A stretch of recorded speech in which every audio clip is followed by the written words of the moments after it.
खुद बना रहे हैं जिंदगी अपनी। जी हाँ दोस्तों, वो खुद बना रहे हैं जिंदगी अपनी, इसीलिए समय लग रहा है। हमें जिंदगी बनी बनाई नहीं मिली है दोस्तों, सभी को जिंदगी बनानी पड़ती है। रिपब्लिक डे अगले कल है, 26 जनवरी कल है। तो मैं आपसे पूछने वाला हूं कि कल आपका क्या प्लान है? आप सारा दिन क्या कर रहे होंगे?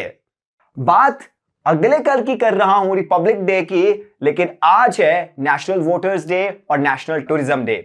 आज है वीडियो नंबर 13, सेशन नंबर 13। आज हम बात करेंगे ऐसा कोई काम जो अगले कल लगातार चल रहा होगा। जैसे मैंने आपसे पूछा कि कल आप क्या कर रहे होंगे, आप नहीं कहोगे कि कल मैं क्रिकेट देखूंगा, कल मैं 26 जनवरी की परेड देखूंगा। आप ये नहीं कहेंगे, आप कहेंगे ऐसा कोई काम जो कॉन्टिन्यूटी में कल आप कर रहे होंगे, यानी लगातार कर रहे होंगे। जैसे कि आप ये कह सकते हैं, कल मैं टीवी देख रहा हूंगा, कल मैं नेशनल सॉन्ग गा रहा हूंगा, कल मैं पार्टी कर रहा हूंगा, या फिर कल मैं फ्रीडम फाइटर्स को याद कर रहा हूंगा, या फिर कल मैं अपना काम कर रहा हूंगा। आप जो भी कहोगे कॉन्टिन्यूटी के साथ कहोगे। तो सवाल है कि what will you be doing tomorrow? आप कहेंगे कल मैं क्रिकेट खेल रहा हूंगा, I will be playing cricket tomorrow. Simple है बात, क्या यूज करोगे? Will be. तो आज के सेशन में, वीडियो नंबर 13 में हम बात करने वाले हैं विल बी प्लस आईएनजी के बारे में। विल बी के बाद आपको यूज करनी होती है फोर्थ फॉर्म, क्योंकि जब जब जहां जहां कॉन्टिन्यूटी होगी फोर्थ फॉर्म आएगी, आईएनजी फॉर्म आएगी। तो क्या पूछ रहा हूं आपसे कि कल आप क्या कर रहे होंगे? आप सिंपली कहोगे मैं कल टीवी देख रहा हूंगा, 26 जनवरी की परेड देख रहे होंगे, आई will be watching TV tomorrow. क्या कहेंगे? आई विल बी वॉचिंग टुमारो। क्या देख रहे होंगे? आगे टीवी ऐड कर देना, आई will be watching TV tomorrow.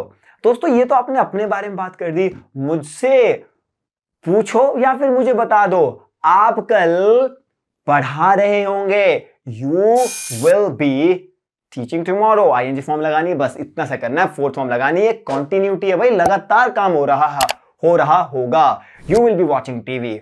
अच्छा, इसी का सवाल बना दो। सवाल बनाने के लिए विल को पकड़ना, शुरू में खदेड़ करके धक्का मार के इसको खड़े कर देना, बोलना चल भाई विल सबसे आगे। क्या बन जाएगा? Will you be. क्या बन जाएगा? Will you be. A for apple, B for बाद में, BE बाद में, है ना? किसके बाद में? U के बाद में। Will you be? क्या बोलेंगे? Will you be? Will you be teaching tomorrow? Yes, I will be teaching tomorrow. No, I will not be teaching tomorrow. Pattern क्या हुआ? I will not be teaching tomorrow. Not तीसरे नंबर पे है adverb negation, तीसरे नंबर पे adverbs generally use किए जाते हैं। बहुत सारे रूल्स हैं एडवर्ब्स के बारे में। I will talk about all of the adverbs and their positioning in the video of adverbs. Soon I'll be doing that. बहुत ही जल्दी मैं वो कर रहा हूंगा। I will be doing that. वो मतलब I'll be shooting some videos on adverbs as well. But before that, let's focus on this one. तो मैं क्या कह रहा हूं, जब कोई काम आप फ्यूचर में कर रहे होंगे उसके लिए पैटर्न क्या है? Will you be actioning या फिर will you be verb plus ing? Answer करोगे yes, I will be verb plus ING, या फिर आप V4 भी कह सकते हैं। नो में आंसर करना होगा तो आप कहेंगे no I will not be answering. क्या कहेंगे? No I will not be actioning, या फिर no I will not be verb plus ING, verb की फर्स्ट फॉर्म प्लस आईएनजी, या फिर आप कहोगे सीधा सीधा फोर्थ फॉर्म। फोर्थ फॉर्म कैसे बनती है? V1 plus ING.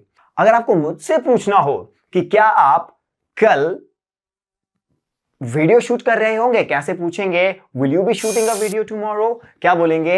Will you B shooting a video tomorrow? Yes मैं आंसर करता हूं, yes I will B shooting a video. आप आई और विल को भी कॉन्ट्रैक्ट कर सकते हैं, आई बी कह सकते हैं, I be doing that, I be shooting a video. Not कहना है तीसरे नंबर पे, I will not be shooting a video tomorrow. क्या कल आप काम कर रहे होंगे? Will you be, वर्क में आईएनजी जोड़ दो, वर्किंग बन जाएगा। Will you be working tomorrow? You would say, will you be working tomorrow? Yeah, I'll be working tomorrow. No, I will not be working tomorrow. This is as simple as speaking in Hindi. Guys, अगर आपको मुझसे पूछना हो कि क्या कल आप internet use कर रहे होंगे, कैसे पूछोगे? Will you be using internet tomorrow? Yes, I will be using internet tomorrow. No, I will not be using internet tomorrow. क्या आप लंदन में काम कर रहे होंगे? Will you be working in London next year? No, I will not be working in London next year. अच्छा, क्या आप कल ड्राइव कर रहे होंगे? Will you be driving tomorrow? No, I'll not be driving tomorrow because I will be speaking English tomorrow. Because I'll be practicing English tomorrow. Because I will be doing some other work tomorrow. आप यहाँ पे answer करते हुए because में answer दे सकते हैं कि कल मैं ये काम नहीं कर रहा हूँ क्योंकि मैं कुछ और कर रहा हूँ। जैसे कि आप अगर मुझसे पूछेंगे कि क्या कल आप सो रहे होंगे in the daytime? Will you be sleeping in the daytime? No, I'll not be sleeping because I will be washing clothes. Because I will be helping my friends. Because I will be working somewhere. इस तरह से ठीक है। अगर आपको आखिरी सवाल बनाना हो कमेंट बॉक्स में for us, for me, for yourself, आपको कहना है कि क्या कल आप अपने दोस्त को डांट रहे होंगे या अपने भाई को, छोटे भाई को डांट रहे होंगे। डांटने को कहते हैं scold. So how you make it, how you frame it, let me know in the comment box. दोस्तों, अगर आपको अच्छी लग रही है मेरी वीडियोस और अगर आप चाहते हैं कि मेरी इंग्लिश की वीडियोस आप तक आती रहें, so don't forget to subscribe the channel. I will see you in the next video. तब तक के लिए tata, bye bye, have a good time ahead, have a ball I could say also. Thank you so much.